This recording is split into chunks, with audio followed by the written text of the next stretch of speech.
Let's get started. So, today is all about your struggle to success in 7 steps.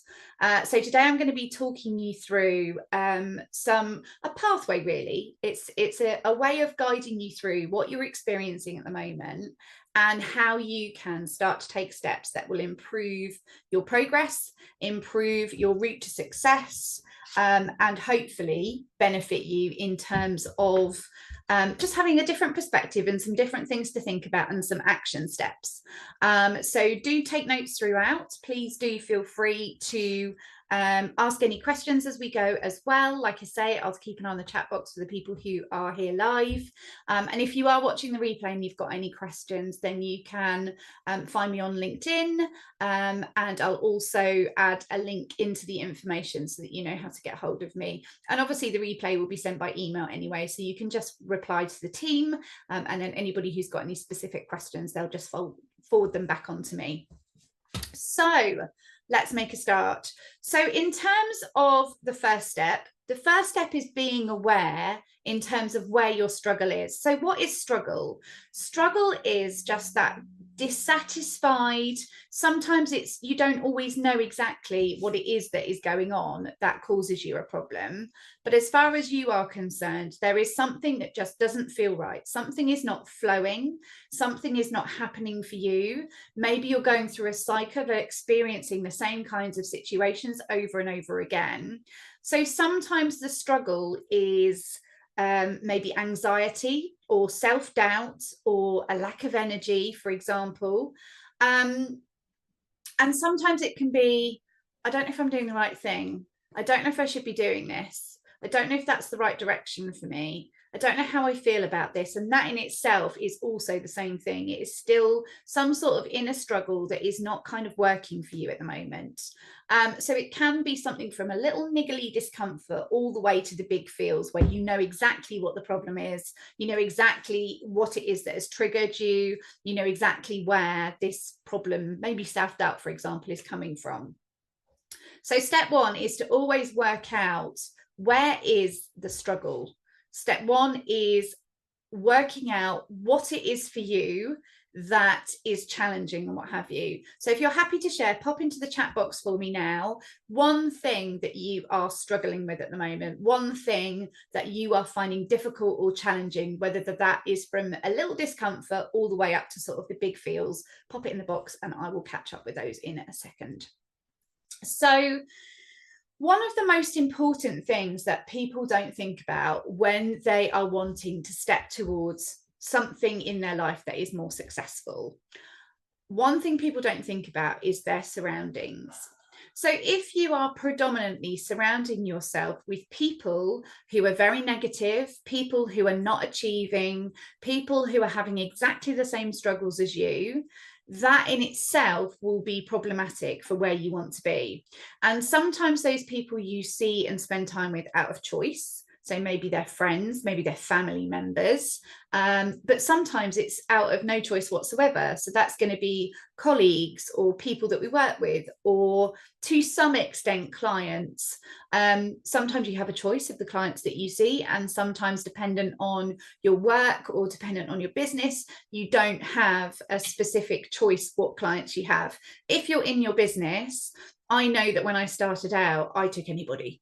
Whereas now, I have a much better qualifying process with my clients to make sure that we are going to be an energetic match, to make sure I can help with the problem that they've got, and to make sure the problem is big enough that they actually want to fix it. So in terms of the people that you spend your time with, if you are watching this on the replay, obviously you can't pause me now, I would invite you to just make a note of all the people that you spend your time with. So you'll have people that you get to choose and you'll have people that you don't get to choose. If you write a list of those and have a look at that list and see, like, who drains me, who isn't inspiring to me, who challenges me, who triggers me, And when I say challenge, I kind of mean both ways, really. Who challenges me in a way that wants me to be the best version of myself that I can, but also who challenges me in the terms of they make me feel negative, they make me feel worried about what I'm doing or what I'm saying. Who are those people too?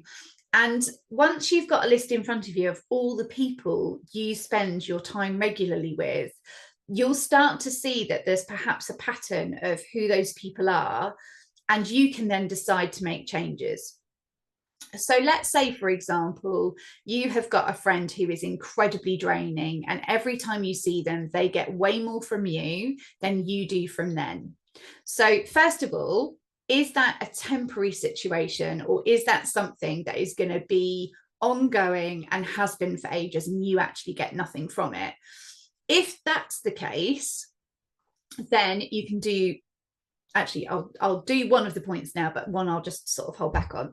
So one of the options is to just not reach out as much, not be the one who kind of instigates whether you see each other. And that's just taking a quiet step back. There's no conflict, there's no confrontation. It's just literally kind of taking a step back. If you've got a friend who is having problems and is going through a bit of a rough patch at the moment, but overall you still get something from the friendship, or you have historically, then stick with them. You know, give them the time and space that they need to an extent, but make sure you're protecting your energies too. So timing, oh sorry, what Charlene wrote, timing is an issue. So many things to do, which is great, but with so many meetings, it's difficult to catch up day to day. Okie dokie. Charlene, I'm going to bring that back in at a separate part, but I'm just making a note on my notes now. Okay. I'll come back to that in a second. Bear with. So in terms of the people that you're spending time with, you've then got a list of who it is, who you're spending time with, and you can work out who you want to spend more time with, who you want to spend less time with. But for the people where there is maybe not quite so much choice, the most important thing is making sure that you are filling your cup up, making sure that for you, you are able to say, I'm doing this thing, which is challenging for me and difficult, but I'm also going to do this to refill my cup afterwards in a really positive way. So perhaps, for example, your challenging relationship is with your mum, but you have to spend some time doing caring responsibilities for her each week. So therefore, you still have to do that. You can't turn around and go, no, I'm not doing that, mum. You would then make sure that you've got some things that you can fill your cup up with that kind of help you afterwards. So where you can, curate the time with who you spend with people, and where you can't, then make sure that you're filling your cup up. So pop into the chat for me, where are the best places for your mindset? Because now we're going to talk about environment. So what I'm looking for are the places that you can go to that really help you to feel better. So mine, 3 that come to mind really quickly for me are my best friend's sofa. One is my the woods that we've got locally to us, earthen woods, which are absolutely gorgeous, and I always feel so much better when I'm there.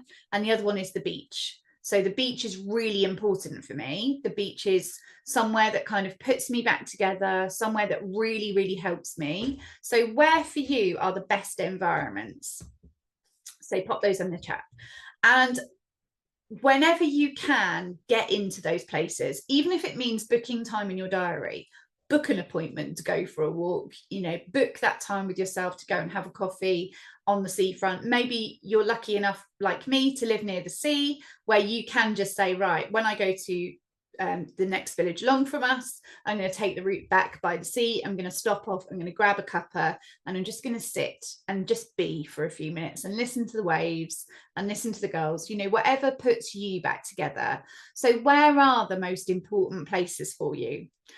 Also, I just had a little thing flash up. Let me know with a thumbs up in the chat if you can still hear and see me okay, because it just said my connection was unstable for a second. So just let me know that that's all good. So in terms of the surroundings, it's also about working out where you're spending a lot of your time.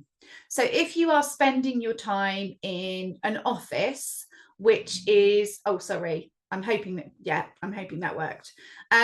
So if you're spending your time in places that do not fill your cup up, so maybe you work in an office, but your environment around the office is really messy, have a clear up. That's really important, to kind of have a decluttered workspace to work in. If you are working somewhere where there is no windows, make sure you're taking a break every so often so that you can go outside and get some fresh air. What environment that we spend our time in really has an impact. So there was a time for me when I was in my first marriage where for a long period of time, my home wasn't my haven.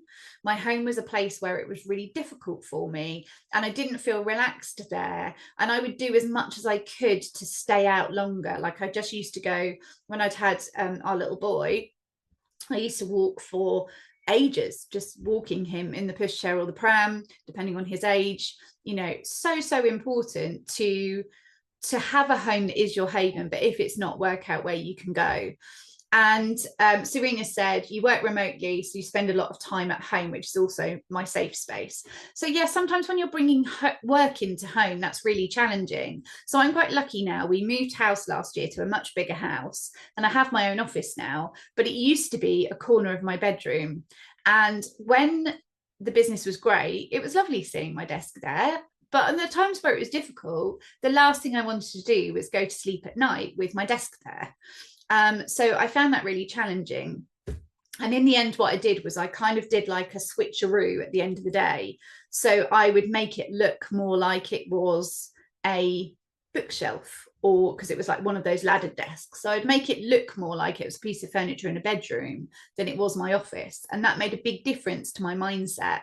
So the first two bits are looking at the people that you're surrounded with and the environments that you're spending time in. How can you tweak those to make them better for you? Or how can you make sure that you are topping your cup up and making sure that you've actually got somewhere that you can go that's your haven, or some way of topping your cup back up when you are running low. So what is in the chat? Charlene's also said, safe surroundings, seafront refreshes my mind. Yeah, there's just something about it, isn't it? Somebody said to me a little while ago that the reason that almost every human, if not every human, feels better in nature is because there's no expectations. Nature just is. Nobody expects perfection or tidiness or any, you know, nature is just allowed to be what it is. And we feel so much comfort in that, because there is a lot of things that we have to do in our lives, or there are a lot of things that we have to do in our lives that are very structured and very time bound and what have you. And it's just nice to be in something where there is no expectation. It's just there. And that stayed with me for a long time. Okay, so the next thing in terms of success, so now we're kind of focusing on something that is more around competencies. So it's looking at, what do you still want to learn to do? So this could be as straightforward as, I want this promotion, but actually I'm going to have to do X, Y, and Z to be able to get that promotion. And those are the additional skills and competencies that I need to get. So that's a really straightforward one. And that would be looking at, well, who can I go to for that? Or who can I shadow? Or what training can I sign up for? But it might also be the mindset side. So maybe one of the things that you want to learn to do is to enjoy time by yourself a little bit more. Maybe one of the things that you want to do is to have more hobbies, like maybe you want to learn a language or learn how to salsa and what have you. They're still competencies, but they need a bit of a plan and a bit of a strategy for you to be able to actually move forward with those things. So you might need to Google local salsa classes. You might need to speak to your manager about who you could shadow. You might need to book a taster session to do something brand new, or you might need to think about how you can show yourself more self-love or self-care and what have you. So competencies are an important part of thinking about it, but the focus really is much more on mindset. So by all means, work out what it is that you need to do. So what is it that you want to learn how to do? If you're watching live, pop it into the chat for me. What is it that you would like to learn to do? Is it something for yourself? Is it a hobby? Is it something to help you work-wise? What are those sorts of things? So Charlene, I'm going to go back to your question at this particular point. Okay, so timing is an issue. So many things to do, which is great, but with so many meetings, it's difficult to catch up day to day. Okay, so I think the first thing is about getting absolute clarity. So I certainly know when I was working in corporate that a number of meetings I went to were meetings that could have been an email. So first of all the meetings that you need to do, just ask yourself, do I need to be present at all of them? Are there any that I need to push back on? Do we need to maybe change the whole concept of what a meeting looks like? So if a meeting looks like going in, spending 10 minutes chatting and catching up with each other, then talking about the stuff, and then talking about the stuff, and then talking about stuff, is there a way that maybe you can have standing meetings? If you get sent a meeting that could be an email, can you go back to them and say, this isn't going to be one that I'll be attending. I'm not entirely sure about the value, but I know that actually this department's much better. So first of all, get clarity on, do you need to go to all of those meetings? If you need to go to all of those meetings, then there's something not right. If actually what you're ending up with is a working life where 9 to 5 you are in meetings and then there's no time to actually do the work off the back of it. So you need to get super laser focused on what your role is, what your team's role is, and only do things that are related to that and push back. And if you haven't got the resource to be able to do the work as well, then I would be going to your line manager and saying, look, this is the situation. I can't attend all of these meetings and get the work done. Can you help me with what the priorities are? The other thing that buys a lot of time is your team, for example, or colleagues who will just say, have you got a sec? Have you got a minute? Can I call you for a sec? And you always say, yeah, sure, because you feel like you need to be available and present for them. It's also about putting boundaries in place around, well, actually, at the moment, I'm in the middle of something, but I've got some time at 2. Could we book in to see each other then? And you book that. So you're not saying no, you're just saying, not right now. I really want to give you my time for this. And this is what I need to look like instead. So Charlene, I can help you in more detail for that, but just as a brief overview, clarity about what you're doing, making sure that you're at the right meetings and not at all of the meetings, being able to discuss priorities with your manager if it's a bit too much, and also making sure that you have your own boundaries around potentially your team as well. So what have we got? Charlotte's just giving me a thumbs up. How nice, thank you. Okay, so on to embodying values. Now, for me and the work that I do with my clients, values is the foundation stone to everything. Now, quite often we don't really spend an awful lot of time thinking about what are your values, because that's a very job interviewee question, isn't it? That's the time when we think about it. But actually focusing on who you are is the foundation stone for everything. And it goes hand in hand with, what am I here for? So humans need purpose. Purpose is really important to us. It's programmed in us to need purpose, even now. And that's from when humanity started all those years ago, in whatever way is actually what happened. So in terms of our purpose, we used to live in very much more tribal settings. We each had our own purpose, our own role within that tribe. And if you performed that role well, and if you were super helpful, and if you did that role and stuck to it and knew your stuff, you were accepted by the tribe, you contributed to the tribe, and you were safe. If you didn't have a purpose, if you couldn't perform a role, then you were actually a bit of a millstone around their neck. And potentially you could end up in a situation that wasn't safe for you, which was to have nothing and nobody. So in those situations, that would have been very dangerous for your future. And potentially if you weren't part of the tribe, you were going to die. We still have that kind of sense of like, it's now high cortisol, it's anxiety and what have you, but ultimately it's our alert response system. So what our alert response system now doesn't appreciate or understand is the fact that the dangers are very, very little in comparison to what they were before. So we each need to have our purpose. Sorry, perimenopausal woman. Sometimes the words go. So we need to have an understanding of what it is that we're here to do. So for some people, it might be to be the best version of who I am. It might be to be an amazing parent. It might be to make some sort of breakthrough. It might be to do with something that changes your corner of the world. You know, whatever it is, knowing your purpose and knowing why you're here is actually really important. And what I've come to learn over the last few years is not everybody is lucky enough. Not everybody is lucky enough to do what I do. Not everybody is lucky enough to know what their purpose is. Like, I am here to change my corner of the world, at least one person at a time, although I want to do that on a much bigger scale. I want to help women understand that their cards aren't dealt. I want women to understand that they can have whatever it is that they want as long as they believe. And I've changed my life 360 degrees from what it was before. And quite frankly, if I can do it, I can help anybody to do it. So knowing what your purpose is really important, but also making sure that you are curating a life that supports that. If you are here to help people, but actually the role that you're taking in your job isn't helping people at all, and it's not aligned with you. So the last corporate company that I worked for was really toxic. And the people who worked there, who are like the senior management, not every single one of them, I'm not tarring them all with the same brush, but a number of them were very bigoted, were very racist, were very misogynistic, you know, things that did not sit and suit me at all.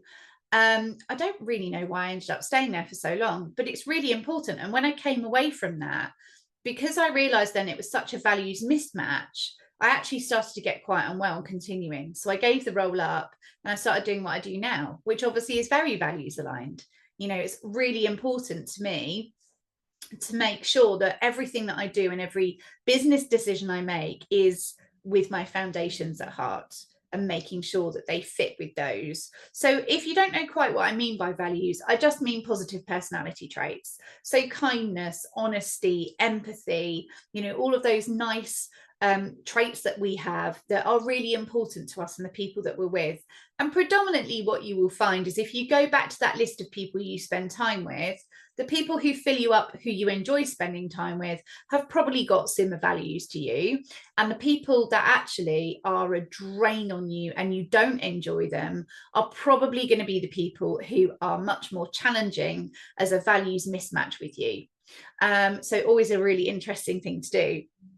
So that foundation stone is really important. And one of the best ways to find out what of your personality traits and values are inside you that maybe aren't warmed up enough yet are who inspires you. So actually, it would be lovely to know. So pop into the chat, who inspires you? Who is an important person in your life, either known to you or maybe a celebrity? So for me, the people who are inspiring to me are actually very similar in terms of who they are as people. So one is Maya Angelou, one is Michelle Obama, and one is, I don't know if everybody will know who she is, but her name's Doreen Lawrence, and she is the mother of Stephen Lawrence, who was shot a number of years ago by police.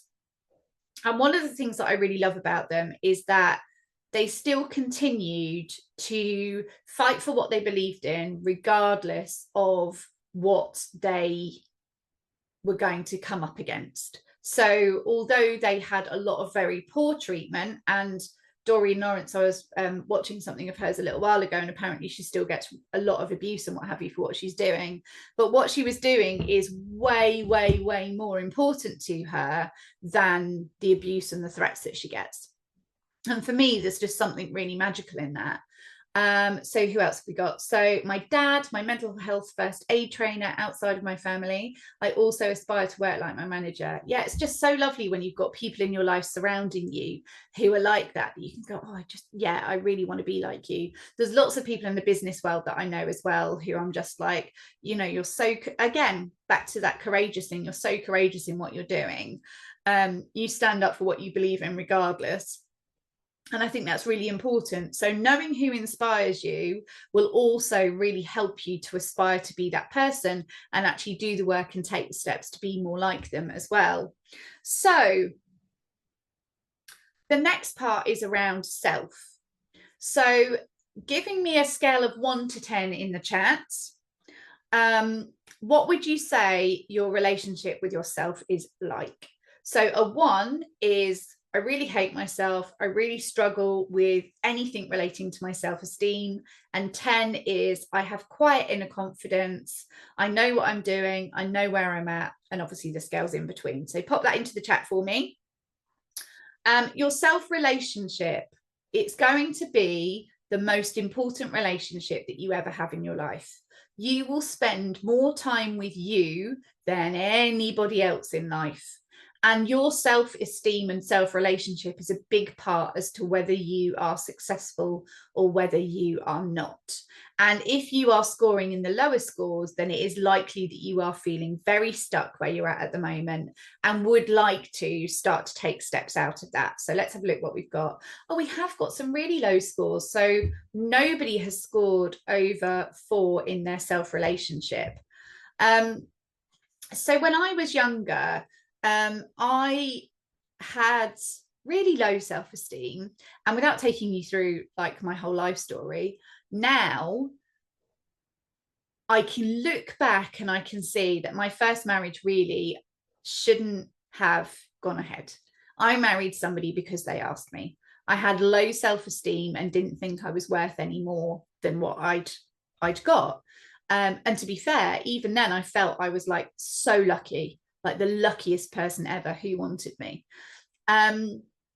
Obviously we got our son out of that marriage, so I absolutely don't regret it, but things have changed massively for me now, and my self-esteem has changed loads. Like I'm telling you all now, you are super magical women. You are fabulous.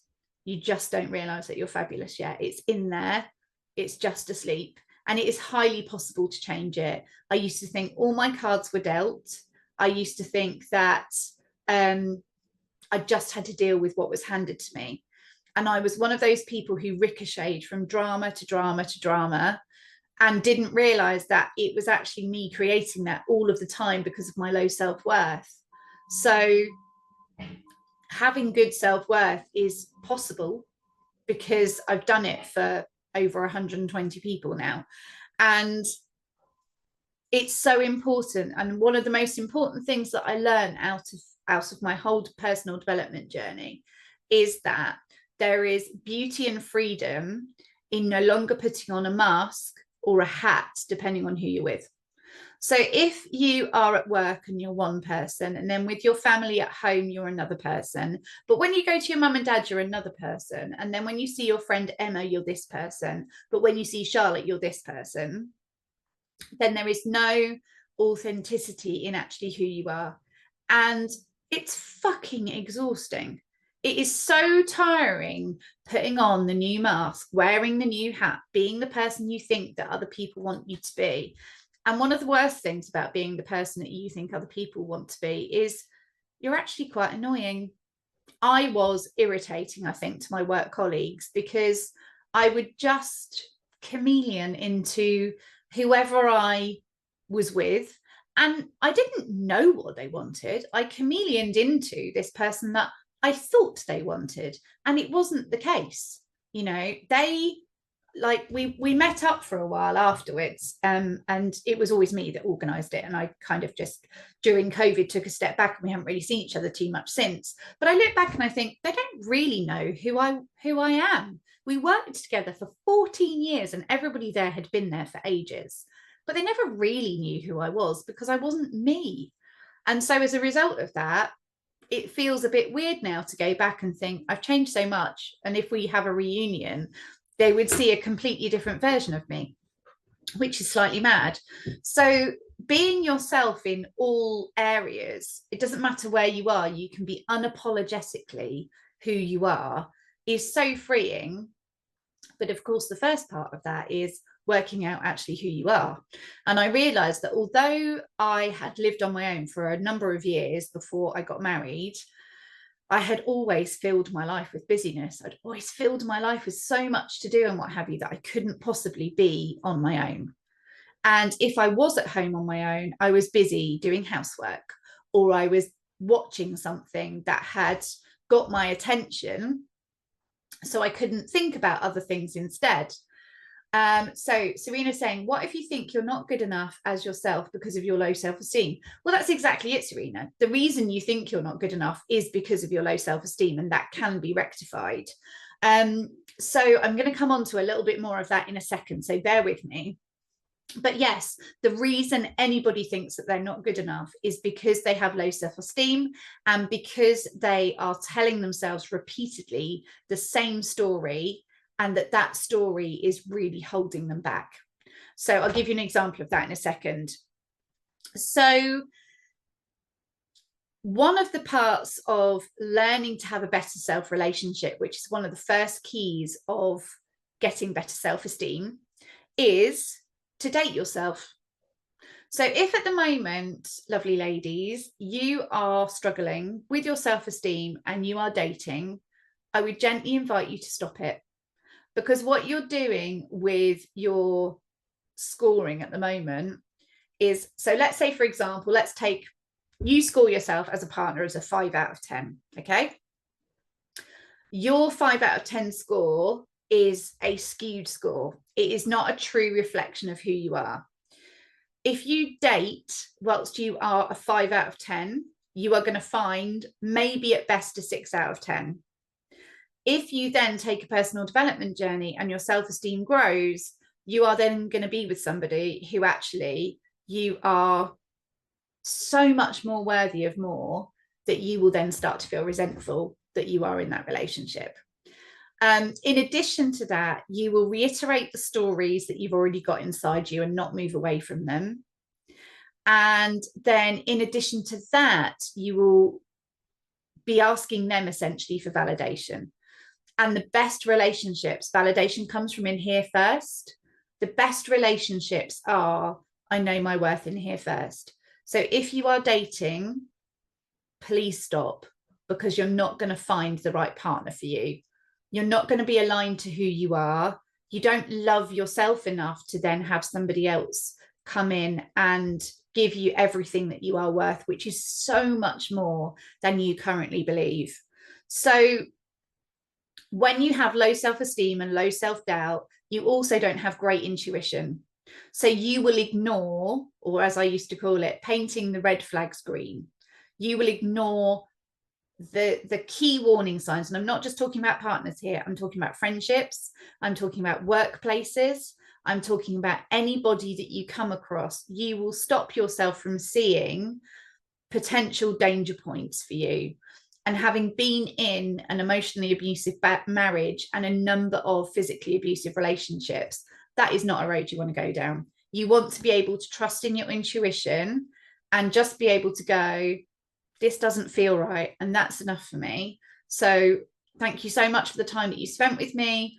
I just don't feel that this is going to go anywhere, and that's it. Just back away from those. Or, you know, don't engage with people who you kind of feel have got red flags in the first place. What if the relationship side is okay? Serena, if you have found somebody who absolutely supports you to want to be the best version of yourself, then that's amazing. Absolutely phenomenal. It's rare, and you've done something fabulous. He's amazing. It's just me holding myself back. Absolutely. And I love the fact that you've got the self-awareness to say, it's me. I know it's me, because that's that first point. That's that first, it's awareness, and catching yourself and being aware of the problem is so important to be able to change it. And you know you're doing it. You know you're holding yourself back. Probably the bit that you don't know is how to get out of your own way. And that's what I'm going to talk about. Winning. So that's really important. So let's talk about that next part then, which is up leveling. Okay, so all of that stuff I've just talked about is just the first part. It's just the awareness side of things. And if you want to make any change, you've got to be aware of what the problem is, to some extent where it's coming from, and how it shows itself for you. Up leveling, the next step, so step 2, is self-responsibility. So that's about your past. Okay. So your past is not necessarily your responsibility. Your past will have included your childhood. It will have included your teenhood. It will have included your relationships with people when you were that age. It would have included trusting in those people who potentially let you down. That side of things, not your responsibility. Now it is your responsibility to work out what you want to do with it. For me, my low self-esteem came from a phenomenally toxic relationship, particularly with my mum, and a very confusing relationship with my dad, who are both still together. My mum and dad are still together. They were my evidence for what a relationship looked like. My mum's pretty toxic in the relationship. They were my experience of who I was as a person and whether I was good enough. That's not my fault. What is my responsibility is to deal with it now. What is my responsibility is to deal with my behaviors that happened in my marriage. So my husband was emotionally abusive when he'd had a drink. And then I became toxic when he hadn't had a drink, to repay him for what he had done during those times that he didn't remember, so refused to say sorry for. I have to take responsibility for the fact that I became toxic in that relationship as well. I have to take responsibility for the fact that although my parents did what they did, I don't want to take that through to my children. I have to take responsibility for the fact that sometimes I behaved in ways, and sometimes I still behave in ways that I don't like, but I'm trying, I'm learning, I'm progressing, and there's been so much progress so far. And I think once you're on your personal development journey, you're on your personal development journey. There's never a destination, just an increase in awareness and up levels to that awareness, and kind of working out where you go from there. The next thing is forgiveness. So once I had realized that I had been quite toxic in my marriage, that smacked me around the face big time. And I was like, oh my God, it was like a real revelation. And I felt a lot of shame around it. But then I had to think, every decision I've ever made has been made thinking that it would be the best outcome with the information that I had. So my toxicity towards my ex-husband, for example, was around, I'm protecting myself. It was around, I don't want to be the only person who's being punished in this. It's around, that's only fair. Now I can look back at that and go, actually, I feel differently about it now. But at the time, that was the situation. So if you behave in ways that you don't like, it's because ultimately there is a bit in you that is really scared. And that part of you that gets scared also gets stroppy, also gets irritable, also gets grumpy, also gets withdrawn. All of this myriad of different behaviors that you can have come from that small, sad, scared part of you. And all that small, sad, scared part of you wants to do is protect you. That's it. That's all it wants to do. It doesn't know how to, and it hasn't got the emotional intelligence or maturity to do it, but that is all it wants to do. And you playing small and playing safe and not growing your self-esteem and staying in your comfort zone and never coming out of it, that's how that part of you feels it will become safe. So then what we need to do, so that's step 3. So we've now got, awareness of the struggle, self-responsibility, and self-forgiveness. It could also be about forgiving others. Like, I've forgiven my parents for what happened. I have much more understanding now about where they came from and what happened to them. But I'm in a generation, I'm sure you're part of that generation, who wants to break the cycle for their own kids. So my children now are 18 and 19. They are phenomenal human beings. I'm so incredibly proud of them, but I'm also quietly proud of myself for breaking the cycle. I didn't take my pain and create my parenting out of it. I broke what I wanted to do. So once we've got to the forgiveness for self and others, we've then got self-love. Ultimately, you are a creation of your experiences. Sorry, the dog is getting further and further over onto the computer. You are a creation of your experiences. So a lot of those feelings and thoughts and beliefs and behaviors were created before you had the emotional maturity to think about where they might have come from, before you had the ability to turn around and think, right, where's that come from? Is that my story, or is that somebody else's story that's being passed on?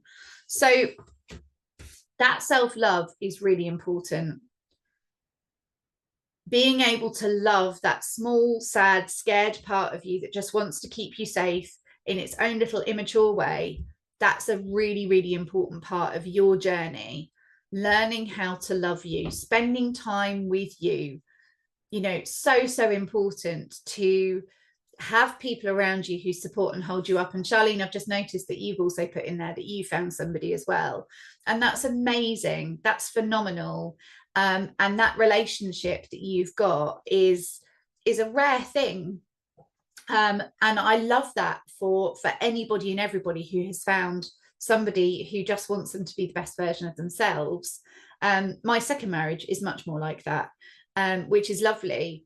But I found it really hard at first, trying to learn not just how to be a great girlfriend at the time, obviously I'm a wife now, but also how to do that and truly be me, because I didn't want to lose my identity again. I wanted to be able to grow into who I was with him rather than screwing the relationship, essentially. So from that side of things, that exploration of who you are for yourself is still vitally important. And when you've got the right partners, they can give you the time and space and whatever support you need to be able to do that. But dating yourself and thinking about the things that you love is really important. When I realized that I needed to break the cycle and not show my child what relationships looked like from what I'd experienced, the first thing I did was try and sit down and write a list of what makes me happy. And I will always remember the notebook that it was in. I'm really sad I didn't keep it. I really wish I had. But it was this Pebbles notebook. It had lots of different colours of purple pages inside. It had a crease down the front where I think Owen, who was 3 at the time, had done something to it. And it took me 3 weeks to fill out 2 sides of A5. It sat on my table, open. There was only me and Owen there, so there was nobody to kind of see the vulnerability that was in it. It took me 3 weeks to fill 2 sides of A5 with what made me happy. And now every time I start a new notebook, it always starts with a Sparks Joy list of what little things make me happy. So that can be anything from sunshine, cut grass, the sea, to my magazine coming, or booking a holiday, any size of little thing that makes your tiny heart happy. Write them all down and then make sure that you are regularly revisiting that and making sure that you're putting those things in, because it's just so important. So back to up leveling, I'd like you to write a question down that isn't for now, but is for you to think about. So who is the next level me? Okay, that's the question. Who is the next level me? Then I want you to take your piece of paper and I want you to draw a big cross. So you've got 4 sections on your page. And one is thinking, one is feeling, one is behaving, and one is physical sensations. So in this next version of you, this next level of you, how does she think? How does she feel? So thinking is I am, feeling is happy, calm, peaceful, all of those sorts of things. Behaving, what things do you do that you can then see that you have moved to this up level? Maybe you are laughing more.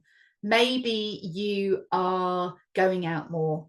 Maybe you are journaling more. All of those sorts of things. How are your behaviors going to be when you are at that next level? And then the last thing is, what are the physical sensations? So for me, the absence of physical sensation was quite weird when I started to experience it. So I had to learn how to look for the other things instead. So what I mean by that is I used to focus on bubbly tummy. I had terrible IBS symptoms. I used to get headaches a lot. All of those physical symptoms, as I became happier and more self-assured, they all disappeared. And then it was like, oh, what fills the space? And quite often what fills the space for me is just this warm inner calm. And that's lovely, but I had to recognize it because I couldn't work out how I was going to feel better without feeling something. I hope that makes sense. Give me a thumbs up if that's making sense. I couldn't work out what would happen or how I would think and feel once those things disappeared. And that was important for me to work out for myself. And then once you've got your list of all of these different things, are there steps that you can take to do something about it? So I'm going to try a new hobby. I'm going to book to go to have a coffee on my own. I actually now really love going to a restaurant and having dinner on my own, which I do quite often when I'm away on business and what have you. But sometimes I just do anyway. Do you know what? You get phenomenal service if you are dining alone. I love it. Can I top your glass up? Is quite a common one. Yes, please, is my answer. So what are the steps that you need to get there? I'm going to give you something really powerful that I do with my clients before we leave today. I think it's really important. And one of the things is that when you are going through and becoming more aware of your thoughts and thinking what you want instead, and then starting to tell yourself that that's what you want instead, and then starting to tell the universe that that's what you want instead, you have to keep up with it. And at first, nothing is going to change. So I'm asking you to have trust in the process that I've used for 5 years, a process that isn't made up by me and has lots of scientific research behind it, but ultimately will do nothing immediately. Because this stuff, depending on how old you are now, that's how long that stuff has been sitting inside you. That is how long that stuff has been unheard, unseen, unloved, and what have you. It is not a quick fix. This is something that takes time and persistence and consistency in order to shift. Okay, I would love you just to take a moment to just write some notes into your notebook, your journal, whatever it is that you've brought with you. I'm just going to prepare something to show you all, which I think would be super valuable. So just take a minute to do that, and I will be back with you in a second.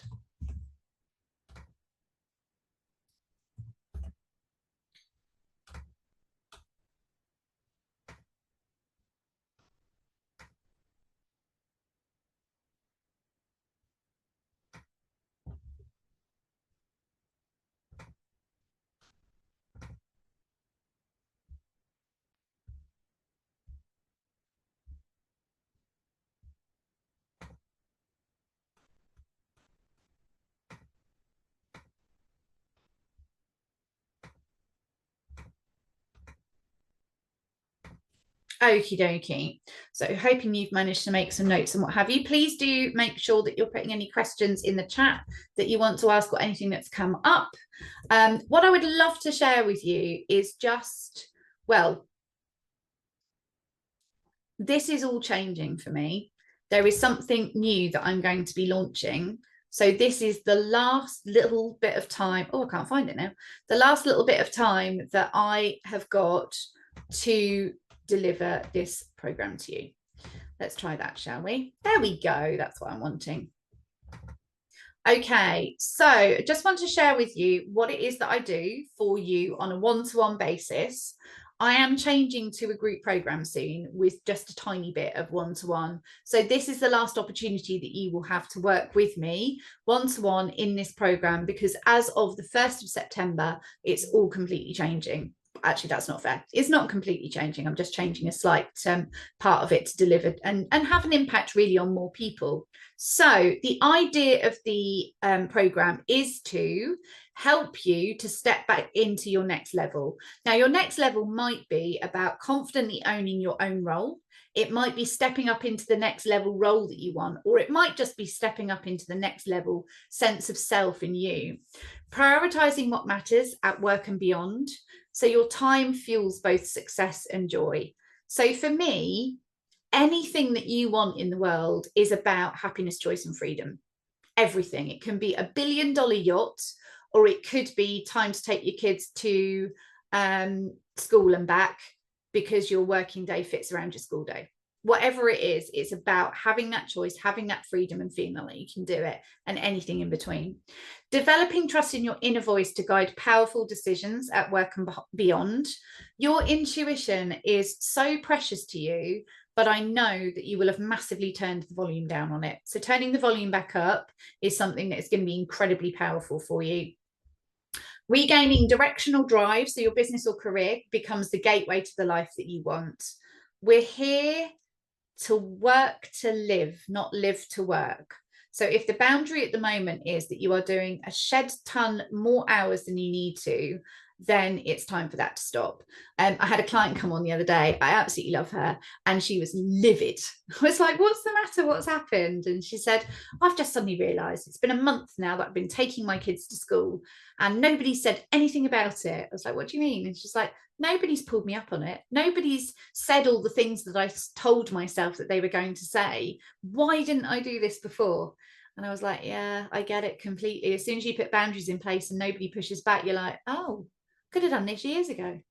The next is driving high performance in your team whilst creating fulfillment and freedom in your personal life. Obviously, you don't have to have a team if you don't have a team. But if you do, it's about making sure that it's self first and then how we take that outside to the other people that we need to influence. And then inspiring others to shift their mindset, create a ripple effect of inner peace and calm so that that touches your life and theirs. One of the loveliest things that I absolutely adore in my role is the fact that my clients will come and tell me that they've had an impact on somebody in their team or their boss or their partner or their children. And it's just so lovely that once I work with one person, it kind of has this ripple effect out. In terms of the investment levels, because I'm very upfront with all of this, there are various options. Please feel free to take a screenshot of this. There are 3 different levels. And you get one-to-one coaching options, one-to-one coaching sessions over 4 months at the silver level, but you also get additions onto that if you wanted to take the options that are extra. With gold and platinum, you also get WhatsApp support from me Monday to Friday 9 till 5. And you get the most gorgeous luxury retreat and coaching day in person, an absolutely stunning location in Sussex. There are payment plans available, but at the moment I have done pay in full discounts that are an absolute no-brainer. So if you want to work with me at the highest level to include that gorgeous day, the pay in full is 5,000 for that. If you want to take off that's saving you £850, that's massive. The pay in full for the gold level, which means you don't get the retreat and coaching day, but you do get that additional level of support, is currently 4,500, which saves you £600. And then for the silver, if you just want the sessions and not the additional support and the beautiful day that rounds it all off, then that's 3,675. And even though that's the lowest option, that's still saving you £525. So those are the options to work with me. And once you've had the replay sent out and what have you, you will have the option to contact me and to make an appointment to have a chat with me as well. So let's get back to the stuff. There is more stuff to go. Okay, so we've talked about up leveling. We've talked about the fact that you're going to need to be persistent and consistent. But persistent and consistent with what, Sarah? I hear you cry. So let's have a look. So first of all, catch those feelings and make sure that you are getting an awareness of what language is coming round. No problem at all. To be honest, I've got so happy chatting myself away that I've kind of completely lost track of the time, but that's absolutely fine. And you can catch up on the last bit, Charlene, at the end. And if you have a question, put it in the chat now and I'll make sure I come back to you directly with the response, as well as tell everybody else what the response was. So in terms of catching those feelings, I find that these little memo squares are really useful. Oh, one feeling on each, and then you can kind of keep them for later and work out what it is that you are feeling and thinking, because that awareness is so powerful.